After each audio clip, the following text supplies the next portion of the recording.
Hi everybody, a very warm welcome to the channel Shipra Mishra. This is Shipra Mishra and I hope you guys are doing fine. तो अगर आप भी English में लेकर आना चाहते हैं 100 आउट ऑफ 100 तो इस वीडियो को एंड तक जरूर देखिएगा, क्योंकि आज मैं आपके साथ में शेयर करने वाली हूं कि किस तरीके से आप इंग्लिश को अप्रोच कर सकते हैं 100 ऑन 100 लेकर आने के लिए। हाँ, बहुत बार आपको कहा जाता है लैंग्वेज में 100 ऑन 100 नहीं आते हैं, आप लैंग्वेज आपके परसेंटेज को बना सकता है, बिगाड़ सकता है, बट यूजुअली वो बिगाड़ता ही है। इंग्लिश तो फिर भी एक बार को लास्ट में हो जाएगा, ज्यादा मार्क्स 0 नहीं भी आएंगे तो थोड़ा बहुत चल जाएगा, क्या ही कर सकते हैं, इस तरीके की चीजें आपको बताई जाती है। बट मैं आपको बता देती हूँ कि ऐसा कुछ भी नहीं है। अगर आप करेक्ट अप्रोच के साथ में जाओ तो लैंग्वेज में भी 100 ऑन 100 ला सकते हो। आपका परसेंटेज बहुत बेहतर हो सकता है और इसके साथ साथ में आपको ऐसा नहीं है कि देखिए लास्ट में वो थोड़ा बहुत पढ़ा, थोड़े बहुत नंबर आ गए, बस उसमें सेटिस्फैक्शन कर लिया, ऐसा करने का कोई जरूरत नहीं है। देखिए, इंग्लिश जो है वो over a period of time change हुआ है। हम लोग को 2023-2024 वाला बैच जो है, हमारा 2024 का जो टारगेट है वो टारगेट है 100 ऑन 100 और उसे अचीव करना है। और जब उस टारगेट के लिए हम भागते हैं तो हमें कुछ चीजें समझनी पड़ेगी। सबसे पहला, ये वो वाली इंग्लिश नहीं है जो आप शायद आज के 3 साल पहले पढ़ा करते थे, जिसके अंदर आपको रीडिंग कॉम्प्रिहेंशन में साफ साफ आंसर्स मिल जाते थे, राइटिंग सेक्शन के क्वेश्चंस रिपीट होते थे और लिटरेचर में इतने डायरेक्ट क्वेश्चंस आपसे पूछे जाते थे कि अगर आपको थोड़ा बहुत भी स्टोरी के बारे में पता है तो आप इजीली उसे लिख सकते हो। अब इंग्लिश जो है वो चेंज हो चुकी है। आपको रीडिंग कॉम्प्रिहेंशन में एक्चुअली कॉम्प्रिहेंड करना आना चाहिए। आपको पता होना चाहिए कि कौन सा पैसेज क्या बोल रहा है, कौन सी लाइन क्या बोल रही है, ऑथर क्या बोलना चाहते हैं, उनका टोन क्या है, मूड क्या है। इनफैक्ट बहुत सारे शब्दों के मीनिंग्स भी आपको पता होने चाहिए। सिमिलरली राइटिंग सेक्शन में आज इस दुनिया के अंदर क्या हो रहा है आपको पता होना चाहिए। आपको ये भी पता होना चाहिए कि अगर कोई एक टॉपिक पे लिखने के लिए आ जाए तो मुझे किस फॉर्म के अंदर लिखना है, किस फ्लो के अंदर लिखना है, क्या क्या बातें लिखनी है, क्या क्या बातें नहीं लिखनी है। लिटरेचर के अंदर तो सीबीएसई बाल की खाल निकालने को तैयार हो चुका है, क्योंकि सीबीएसई ने पिछले 3 सालों के अंदर जिस तरीके से चेंज लेके आया है लैंग्वेज के अंदर, यहाँ पर बहुत ज्यादा कॉम्पिटेंसी बेस्ड क्वेश्चन का इंक्लूजन कर दिया है। दैट मीन्स आपको ना तो सिर्फ चैप्टर का स्टोरी पता होना चाहिए, आपको कैरेक्टर के बारे में पता होना चाहिए, थीम के बारे में पता होना चाहिए, एक लाइन से रिलेटेड उनके मूड, टोन, इन सारी चीजों पे क्वेश्चन आते हैं, इंटरप्रिटेशंस पे भर भर के क्वेश्चन आते हैं। आपको इमेजिन करवा दिया जाता है कि अगर आप ये सच एंड सच पर्सन होते तो आप क्या करते। तो इस तरीके के क्वेश्चन आपसे बहुत बार यहाँ पर पूछे जाते हैं। तो आपको बहुत कुछ कवर करना है सीबीएसई क्लास 12 में, चाहे वो कॉम्प्रिहेंशन हो, राइटिंग हो, लिटरेचर में आपकी 2 बुक्स है, फ्लेमिंगो और विस्तास, और साथ ही साथ में जो आपको एमसीक्यूज यहाँ पर मिलने वाले हैं, एक्सट्रैक्ट बेस्ड क्वेश्चंस जो यहाँ पर मिलने वाले हैं। ओके, अब मैं आपको बताती हूँ कि ये देखकर आपको बिल्कुल भी डरने की जरूरत नहीं है, क्योंकि अगर ये बच्चे कर सकते हैं तो आप भी कर सकते हो। आपने देखा है, आपने मेरा रिजल्ट वीडियो ऑलरेडी देख लिया होगा, और नहीं देखा तो मैं आपको बता देती हूँ कि ये हमारा 2022 का रिजल्ट रहा है, जिसके अंदर 6 बच्चे ऐसे हैं जिन्होंने 100 स्कोर किया है, 51 लर्नर्स ऐसे हैं, इनफैक्ट 51 से भी ज्यादा लर्नर्स ऐसे हैं जिन्होंने 98 प्लस स्कोर किया है, 158 लर्नर्स ऐसे हैं जिन्होंने 95 प्लस स्कोर किया है, और 307 लर्नर्स ऐसे हैं जिन्होंने 90 प्लस स्कोर किया है। और ये डेटा तो हमने एक सर्टेन टाइम पर लिया था, उसके बाद में भी हमारे पास रिस्पॉन्सेज आए जा रहे थे। तो इंग्लिश जो है, चाहे कितना भी टफ पेपर आ जाए, कितनी भी टफ चेकिंग हो जाए, उसे क्रैक करना काफी ज्यादा आसान है अगर आपकी अप्रोच करेक्ट है। हाँ, अगर आप इंग्लिश को एक ऐसे सब्जेक्ट मान के चलोगे जिसे आप लास्ट के अंदर डील कर लोगे तो बात अलग है, बट अगर आप अभी से करेक्ट अप्रोच के साथ में चलते हो तो ये रिजल्ट आपका भी हो सकता है। ठीक है, तो आपको भी इसी रिजल्ट, इसी मोटिवेशन के साथ में आगे बढ़ना है, और इसी मोटिवेशन को बरकरार रखने के लिए, आपकी मदद करने के लिए, इस रिजल्ट को गेन करने के लिए, 100 ऑन 100 गेन करने के लिए मैं लेकर आई हूं एड्यूकार्ट के साथ में इंग्लिश का क्वेश्चन बैंक। जी हाँ, ये इंग्लिश का क्वेश्चन बैंक जो है ये स्पेशली क्यूरेट किया गया है ताकि आप बोर्ड्स 2024 को टैकल कर सके। आपने सैंपल पेपर तो देखा ही होगा जो कि सीबीएसई ने इस साल पहले ही रिलीज कर दिया। ये किताब जो है उस सैंपल पेपर के अकॉर्डिंग बनाई गई है। अगर आप रीडिंग कॉम्प्रिहेंशन पैसेजेस देखते हैं, आपको महसूस होता है कि वहां पर एमसीक्यूज के साथ में आपको 1 वर्ड्स, 40 वर्ड्स, इस तरीके वाले क्वेश्चन, सब्जेक्टिव क्वेश्चंस भी पूछे गए हैं। रीडिंग कॉम्प्रिहेंशन पैसेजेस में उसका ख्याल रखा गया है। आपको महसूस होता है कि राइटिंग सेक्शन जो है उसके अंदर आजकल विजुअल हिंट्स दिए जाते हैं। इनफैक्ट हर क्वेश्चन के अंदर कुछ ना कुछ हिंट दिए जाते हैं और वैसा क्वेश्चन पूछा जाता है, ऐसे क्वेश्चंस इसमें इंक्लूड कर दिए गए हैं। इनफैक्ट कुछ ऐसे क्वेश्चन जो प्रीवियस ईयर के थे और उनके अंदर इस तरीके का पैटर्न नहीं हुआ करता था, उन क्वेश्चंस को मॉडिफाई किया गया है ताकि से वो आज के पैटर्न के अनुसार चल सके। इसके साथ साथ में लिटरेचर में जो क्वेश्चन है उनके साथ में भी उनको मॉडिफाई किया गया, प्रीवियस ईयर क्वेश्चन है और अभी सैंपल पेपर को फॉलो करते हुए बाकी क्वेश्चन इसके अंदर दिए गए हैं, चाहे वो एनसीईआरटी के क्वेश्चन हो, चाहे वो आपके कॉम्पिटेंसी बेस्ड क्वेश्चन हो, चाहे मैच द फॉलोइंग हो, ये सारी की सारी चीजें इंक्लूडेड है करेक्ट एक्सप्लेनेशंस के साथ में। तो ये जो बुक है, ये बुक मैं और एडुकॉर्ट लेके आए हैं ताकि से आपको और किसी चीज की जरूरत ना पड़े, आप इसके अंदर ढेर सारी प्रैक्टिस कर सको और वो भी करेक्ट क्वेश्चंस के साथ में, करेक्ट अप्रोच के साथ में। ठीक है, तो अभी इस बुक के बारे में और बात करने वाले हैं और देखने वाले हैं कि इस बार हम लोगों ने कैसे एडुकॉर्ट के अंदर शिप्रा मिश्रा वाले एलिमेंट का तड़का लगाया है। तो चलिए फिर एक बार इसके बारे में और जानते हैं। सबसे पहली बात तो ये है कि यार ये जो किताब है, ये किताब मेरे दिल के बहुत करीब है। इसके लिए क्योंकि मैं खुद ऐसा चाहती हूँ कि जब हम लोग किसी बुक को देखते हैं या बच्चा किसी बुक को परचेज करता है और उससे पढ़ता है, तो उसकी उम्मीद ये होती है कि बस इस किताब के बाहर तो कुछ नहीं आना चाहिए, इस किताब के अंदर ही मेरा सब कुछ हो जाना चाहिए। तो वही एम जो है हमने यहाँ पर रखा हुआ है कि ठीक है, आपको कैरेक्टर स्केचेस पढ़ने हैं, आपके पास कैरेक्टर स्केचेस है, आपको टोन्स पढ़नी है, आपके पास में टोन्स है, आप चाहते हो कि मेरे पास वर्ड मीनिंग्स एक जगह आ जाए, वर्ड मीनिंग्स है। मेरा एक आपने देखा होगा अगर पुराने से पुराने वीडियोस में, तो मैं वर्ड मीनिंग्स के साथ में सिनोनिम्स एंड एंटोनिम्स करा देती थी, वो सब कुछ अडॉप्ट किया हुआ है कि ठीक है आपके पास में सिनोनिम्स एंटोनिम्स भी मौजूद हैं ताकि आप वोकैबुलरी वाले क्वेश्चंस को कर सको। तो बेसिकली आपके पास में जितने भी पॉसिबिलिटी है, जिस भी क्वेश्चन बैंक से आ रहा है, अगर प्रीवियस ईयर क्वेश्चन से आ रहा है, अभी आज के सैंपल पेपर से आ रहे हैं, वो सारे तरीके के क्वेश्चन एक ही जगह पे मिल जाएंगे। दैट मींस अगर आप पढ़ते हो, अपनी प्रिपरेशन यहाँ पर करते हो, तो आपको अभी इसके अलावा किसी और चीज का जरूरत नहीं पड़ेगा।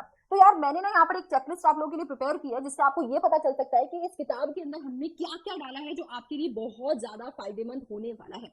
तो आप देखो ये वाली जो चीजें हैं, ये डिस्टिंग्विशिंग फैक्टर्स हैं, ये ऐसे ऐसे पॉइंट्स हैं जो आपको एक्चुअली हेल्प करेंगे आगे 100 on 100 स्कोर करने के लिए। क्योंकि क्या है ना कि आपके पास में जो बेस्ट रिसोर्सेज होते हैं ना, वो कहीं ना कहीं आपको पुश करते हैं। तो ये बेस्ट रिसोर्स मैं लेकर आई हूँ आपके लिए, जिसके अंदर आपको सारे सीबीएसई सोर्सेज से क्वेश्चंस देखने को मिल जाएंगे। आपके सेल्फ प्रैक्टिस के लिए डीपीपीज अटैच की हुई है, ठीक है, एनसीईआरटी के क्वेश्चंस को एक्सप्लेन किया हुआ है, चैप्टर्स की समरी ऐड करी हुई है, ठीक है। आपको यहाँ पर एक्सट्रैक्ट बेस्ड क्वेश्चन, जिन्हें हम कॉम्पिटेंसी बेस्ड क्वेश्चन बोलते हैं, वो भी मिल जाएगा। अच्छा, क्वेश्चन के आंसर्स में डिटेल एक्सप्लेनेशन मिल जाएगा। अच्छा, इसके साथ में आपको आपके कैरेक्टर का मूड, पोएट का मूड, ऑथर का मूड, ठीक है। आपको इनफैक्ट जब मैं कोई चैप्टर एक्सप्लेन कर रही हूँ तो बीच बीच में जो क्वेश्चंस बताती रहती हूँ, आपको वो भी इसके अंदर इंक्लूड करके दे दिए हैं। और इसके साथ में लेटेस्ट पैटर्न के अकॉर्डिंग सैंपल पेपर्स या प्रैक्टिस पेपर्स भी अटैच कर दिए। कुछ ऐसी चीजें हैं जो सीबीएसई के पैटर्न को ध्यान में रखते हुए बुक में इंक्लूड की गई है, जो एक्चुअली आपको कहीं नहीं मिलने वाली है। तो ये एक चेकलिस्ट यहाँ पर प्रिपेयर की है, जिससे आप अगर भूल भी जाओ ना कि नहीं यार, मतलब आपके दिमाग से निकल जाए कि मुझे टोन पढ़ना था, मूड पढ़ना था, we have got your back. हमने ऑलरेडी उस चीज को यहाँ पर इंक्लूड जो है वो कर दिया है। ऑलराइट, एक थोड़ा सा आपको बुक के अंदर लेकर चलती हूँ। देखिए, जैसे यहाँ पर हम माय मदर 66 की बात करते हैं, तो यहाँ पर आपको एक छोटा सा प्यारा सा डिस्क्रिप्शन जो है वो यहाँ पर दे दिया, एक्सप्लेनेशन दे दिया। अगर हम कैरेक्टर स्केचेस की बात करते हैं तो बड़े अच्छे माइंड मैपिंग से आपके कैरेक्टर स्केचेस इंक्लूड कर दिए हैं। अच्छा, अगर मान लीजिए आपको कोई इवेंट है कि ठीक है अभी क्या हुआ, क्योंकि स्टोरी लाइन जो है, मैं हमेशा कहती हूँ स्टोरी लाइन से आप लिटरेचर को उसकी नैया पार लग सकती है।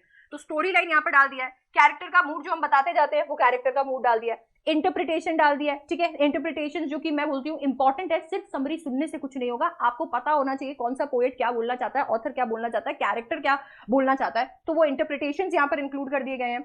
अच्छा, आपके पास में यहाँ पर थीम्स है, जो वेरियस चीजें कवर की गई है वो डाल दिया है। ये मेरा फेवरेट पार्ट है, जो कि मैं हमेशा बोलती हूँ, चैनल जब से शुरू किया तब से इस चीज पे एम्फसाइज कर रही हूँ, और अब इस चीज को सामने भी लेकर आ गई हूँ कि वी हैव वर्ड, हमारा पास मीनिंग है, हमारे सिनोनिम्स है, हमारे एंटोनिम्स है। पोएटिक डिवाइसेस इंक्लूड कर दिए, इन केस आपको ऐसा लगता है कि ठीक है मैम बताती रह रही है, बीच के अंदर मैं नोट करना भूल रहा हूँ, तो अभी मैं क्या करूँ, तो कोई टेंशन नहीं है, आप आराम से वो पोएटिक डिवाइसेस वहां से कर सकते हो, सारे पोएटिक डिवाइसेस भी कवर्ड है। अगर हम लोग क्वेश्चंस देखते हैं ना हर चैप्टर के अंदर, देखो कैसे कैसे क्वेश्चंस है। We have extract based question, extract given है, हर तरीके का क्वेश्चन आपको यहाँ पर देखने को मिल जाएगा, ठीक है। इसके बाद में अगर हमारे पास में मान लीजिए एनसीईआरटी का क्वेश्चन, आपको लगता है एनसीईआरटी मेरे को सॉल्व करनी रहेगी, मुझे सबमिशन करना है, कोई दिक्कत नहीं है, एनसीईआरटी का एक्सप्लेनेशन आपको मिल जाएगा। आपको ऐसा लग रहा है कि यार मैच द फॉलोइंग इस बार बहुत पूछे जाते हैं, मेरा मैच द फॉलोइंग थोड़ा कच्चा है, क्योंकि मैं हमेशा एक चीज को मैच कर लेता हूँ, 2-3 चीजों में कंफ्यूज हो जाता हूँ, मैच द फॉलोइंग यहाँ पर हो जाएंगे। अच्छा, सीबीएसई ने अपने क्वेश्चन बैंक रिलीज किए हुए हैं। क्वेश्चन बैंक इंपॉर्टेंट है, सीबीएसई के दिमाग में क्या खुराफात चल रही है उसको जानने के लिए क्वेश्चन बैंक इंक्लूड कर दिया है, ठीक है। प्रीवियस ईयर क्वेश्चंस डाल दिए हैं। अच्छा, ऐसे क्वेश्चंस भी डाले हैं जो आपके अभी ये जो पूरा चेंज हुआ था उसके पहले के हैं, और ऐसे क्वेश्चंस भी डाले हैं जो अभी इंपॉर्टेंट है, ये चेंज के बाद में आए हैं। इंग्लिश का पेपर पैटर्न इन सालों में अभी स्टैटिक नहीं हुआ है, बहुत सारे सब्जेक्ट्स के साथ में पेपर पैटर्न काफी स्टैटिक है, इसका नहीं है। कभी ऐसा होता है कि आपको पूरे के पूरे एमसीक्यूज कहीं पर देखने को मिल रहे हैं, कभी ऐसा हो रहा है कि फिर चैप्टर्स इंक्लूजन हो रहा है, चैप्टर डिलीट हो रहे हैं, एमसीक्यूज इंक्लूड हो रहे हैं, एमसीक्यूज जा रहे हैं। एक्सट्रैक्ट बेस्ड एमसीक्यूज है तो उसके अंदर सब्जेक्टिव क्वेश्चंस भी पूछे जा रहे हैं, तो एक्सट्रैक्ट बेस्ड क्वेश्चंस बन गए हैं फिर वो जो है ये सारे के सारे चेंजेस को अडॉप्ट कर लिया और प्रीवियस ईयर क्वेश्चंस भी यहाँ पर डाल दिए। अगर पैटर्न के अकॉर्डिंग मॉडिफाई करने की जरूरत पड़ी है तो मॉडिफिकेशन भी हमने यहाँ पर किया है। अच्छा, इसके साथ में आपको दिल्ली गवर्नमेंट का क्वेश्चन बैंक भी देखने को मिल जाएगा। आपको सैंपल पेपर यहाँ पर देखने को मिल रहा है, जो सैंपल पेपर आपके पास में रिलीज हुआ है वो आपके पास में। एक कमाल की चीज ये है कि यार एक बार एक झलक में बस ये पता चल जाए कि आखिरकार टॉपर ना लिखते कैसे हैं, टॉपर लिख के क्या है ऐसा जो 100 और 100 आ गए। डोंट वरी, हर आपको जो क्वेश्चन है, हर जो चैप्टर है उसके पीछे आपको टॉपर की आंसर शीट अटैच देखने को मिल जाएगी। आपको आइडिया लग जाएगा कि अच्छा टॉपर ने ये लिखा था, कैसे लिखा था, तो एक आइडिया लग रहा है आपको, है ना। आप भी वैसा ही लिख सकते हो। आपको यहाँ पर आपने कोई आंसर देखा कि आंसर बी है, तो उस आंसर बी बी को हमने क्यों मार्क किया है उसका डिटेल्ड एक्सप्लेनेशन भी यहाँ पर देखने को मिल जाएगा। देखिए, एक बुक जो होती है वो आपकी मदद करती है जब आपकी आपको प्रैक्टिस करनी होती है, अलग अलग तरीके के क्वेश्चंस ट्राई करने होते हैं, तो आपकी कॉन्सेप्चुअल क्लैरिटी को लेकर, आपके प्रैक्टिस को लेकर, आपके अच्छे क्वेश्चंस को लेकर, ऐसे क्वेश्चन जो आपको अच्छे से नहीं आते हैं उनको लेकर, ये सब कुछ आपको एक बुक दिखाती है। ठीक है, तो वो ही चीज हमने यहाँ पर करी हुई है, हर तरीके की, हर लेवल के क्वेश्चंस इंक्लूड किए हुए हैं। और कॉन्सेप्चुअल क्लैरिटी के लिए आपको हर एक जो चैप्टर है ना, आपका जो भी चैप्टर है, ठीक है, ये चैप्टर आपने देख लिया, अगर आपको पहला चैप्टर देखने को मिल रहा है, अच्छा आपको रीडिंग कॉम्प्रहेंशन देखने को मिल रहा है, ठीक है, यहाँ पर आपको रीडिंग कॉम्प्रहेंशन करना है। रीडिंग कॉम्प्रहेंशन पढ़ते पढ़ते याद आया, ओ नो शिप्रा मैम का वीडियो तो छूट ही गया, कोई दिक्कत नहीं है, आप आराम से स्कैन कर लीजिए, स्कैन करके बढ़िया मैम का वीडियो देख लीजिए। और उसके बाद में आपको यहाँ पर एक्स्ट्रा क्वेश्चंस भी दिए हुए, सेल्फ प्रैक्टिस के क्वेश्चंस भी दिए हुए, जो क्वेश्चंस गिवन है ना उनके आंसर्स भी यहाँ से स्कैन करके मिल जाएंगे, तो आप आराम से स्कैन कर सकते हो। हर चैप्टर के अंदर इस चीज को इंक्लूड किया हुआ है। तो कॉन्सेप्चुअल क्लैरिटी है, तो बेसिकली कॉन्सेप्चुअल क्लैरिटी का ध्यान हमने रख रखा है, इंटरप्रिटेशन वगैरह सारी चीजों का ध्यान हमने रख रखा है। आपको वन शॉट्स यहाँ पर प्रोवाइड किए जा ही रहे हैं। ठीक है, तो मेरे पास वन शॉट्स आ रहे हैं। ठीक है, मैंने कोई भी चैप्टर है जो आराम से वन शॉट से पढ़ लिया, अब पढ़ने के बाद भी मेरे को उसके क्वेश्चंस निकाल ले, तो मैंने क्या किया, डीपीपीज जो है वो आराम से देख ली, उनके अंदर मैंने मेरा सारे क्वेश्चंस जो है उनको करके देखा, आंसर्स मैच कर लिए, बाकी सारे जो क्वेश्चंस यहाँ पर दिए हुए हैं उनको सॉल्व किया है, अपने आंसर्स मैच करने की कोशिश की है, कीवर्ड्स मैच करने की कोशिश की है। अगर मैं ये करती हूँ ऑन रेगुलर बेसिस तो आराम से मैं 100 और 100 कर सकती हूँ। क्यों? क्योंकि आधे से ज्यादा बच्चों को तो पता ही नहीं इंग्लिश का पेपर पैटर्न क्या है, आधे से ज्यादा बच्चों को तो पता ही नहीं उन्हें करना क्या है। आपको ऑलरेडी पता है कि आपको कौन कौन सी चीजों को टैकल करना है, और हम आपके लिए बहुत बड़ा रिमाइंडर है कि ठीक है आपको कैसे उन क्वेश्चंस को टैकल करना है। तो यहाँ पर आपने वन शॉट देख लिया एब्सोल्युटली फ्री इस चैनल के ऊपर, एंड देन उसके बाद में आपने बुक में से काफी सारे क्वेश्चंस जो है वो प्रैक्टिस लगा लिए, अलग अलग तरीके के क्वेश्चंस प्रैक्टिस किए, आंसर्स मैच करके देखे। डाउट्स के लिए हमेशा आपको नीचे आप कमेंट सेक्शन में अपने डाउट्स डाल सकते हो, मैं आपके डाउट्स को एड्रेस कर लूंगी। तो ये सारी की सारी चीजें जो है आपको कहीं ना कहीं मदद करेगा आपके रोड टू 100 में। अब देखो आपके पास में यूटीज है, पीटीज है, आपके मिड टर्म एग्जाम्स है, प्री बोर्ड्स है, अगर आप अभी से एक स्ट्रैटेजी के साथ में काम करोगे और वो स्ट्रैटेजी इन सारे के सारे एग्जाम्स के अंदर चलने वाली है, तो आपको एक वो होता है ना कि ठीक है अभी मैंने एकदम सारे जो स्ट्रैटेजी है मैम ने जो भी चीजें बताई है वो सारी चीजें मैंने करके देखी हैं, मैंने हर चैप्टर के हर एक एस्पेक्ट को कवर करके देखा है, और मुझे सच में सैटिस्फैक्शन हो रहा है क्योंकि मैंने सारे चैप्टर्स एकदम अच्छे से क्लियर कर लिए हैं। तो आपको वो जो प्री बोर्ड के बाद में रातों की नींदें उड़ जाती है ना, वो नहीं महसूस होगा, आप फुल्ली प्रिपेयर रहोगे इंग्लिश के लिए, एंड वही उसी कॉन्फिडेंस की, उसी चीज की जरूरत होती है अगर आप 100 और 100 स्कोर करना चाहते हो। बच्चों, इसके साथ में आपको बताना चाहती हूँ कि अगर आप इस बुक को परचेज करना चाहते हो, मेरी बुक को परचेज करना चाहते हो, तो आपको 3 डेज ऑफर यहाँ पर दिया है, अप टू 40% का डिस्काउंट आपको मिल रहा है। लिंक जो है वो हमने डिस्क्रिप्शन के अंदर डाल दिया है, वहां पे जाकर आप बिल्कुल चेकआउट कर सकते हो और अवेल कर सकते हो इस डिस्काउंट को।